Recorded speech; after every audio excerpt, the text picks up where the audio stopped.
భారత చదరంగం స్వర్ణ సంబరం చెస్ ఒలింపియాడ్ విజేత భారత్ పురుషులు మహిళల జట్లకు తొలిసారి స్వర్ణాలు వచ్చినాయి. ఇద్దరికి వచ్చినాయట తొలిసారి. ఇక కుటుంబానికో డిజిటల్ కార్డు, దాని ద్వారానే రేషన్, ఆరోగ్యశ్రీ, కళ్యాణ లక్ష్మి వంటి సంక్షేమ పథకాలు. ప్రతి ఒక్కరికి health profile digital card. CLP సమావేశంలో సీఎం రేవంత్ వెల్లడి. ఎమ్మెల్యేలు అవినీతికి దూరంగా ఉండాలి. గత ప్రభుత్వంలో బీఆర్ఎస్ ఎమ్మెల్యేలు డబ్బులు తీసుకున్నందునే ఓడిపోయారు. కష్టపడి పనిచేసిన వారికి తప్పక అవకాశాలు. ప్రభుత్వంపై దుష్ప్రచారాన్ని తిప్పికొట్టాలని రేవంత్. మహేష్ కుమార్ గౌడ్ ను సన్మానించిన సిఎల్పి.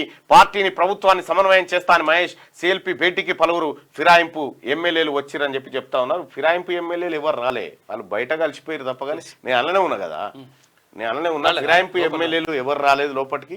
సిఎల్పి సమావేశం పక్కా నికార్సైన కాంగ్రెస్ పార్టీ నాయకులతోటే జరిగింది. రైట్గా ఇక్కడ మహేష్ కుమార్ గౌడ్, నిజంగా మహేష్ కుమార్ గౌడ్ చాలా విజన్ ఉన్నటువంటి నాయకుడు, పిసిసికి సరైనటువంటి నాయకుడు. ఆయన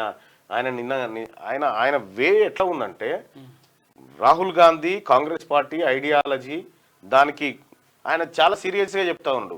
కాంగ్రెస్ పార్టీ కార్యకర్తలు ఇప్పుడు ఎలక్షన్లో పోటీ చేస్తారు, వాళ్ళు ఖచ్చితంగా గెలవాలి, లేకపోతే మాత్రం వచ్చేసారి మీకు సీట్లు కూడా రావు, ఎమ్మెల్యే సీట్లు అనేటువంటి సీరియస్గా చెప్పిండు. అంటే పిసిసి అధ్యక్షుడు పవర్ఫుల్గానే ఉన్నాడు అనేది అర్థమవుతా ఉంది. త్రిబుల్ మార్పుపై వెనక్కి వెళ్ళలేం, బాధితులకు నష్టపరిహారం పెంచే ప్రయత్నం చేస్తా, సిరిసిల్ల వస్త్ర పరిశ్రమలో సమస్యలను పరిష్కరిస్తా, సిపిఎం ప్రతినిధి బృందంతో సీఎం రేవంత్. అందరికీ క్షణార్థులు. పెన్నుతో మీకు మంచి సోబతుందా? తెలంగాణ యాసలో ముచ్చట్లు రాయడం మీకు తెలుసా? మీలాంటోళ్ళనే ఎత్తుకుతుంది మా క్యూ న్యూస్. మాకు ఫోన్ చేయవలసిన నెంబర్ 8668926084. qnews@gmail.com కు మెయిల్ చేయండి. లైక్ చేయండి,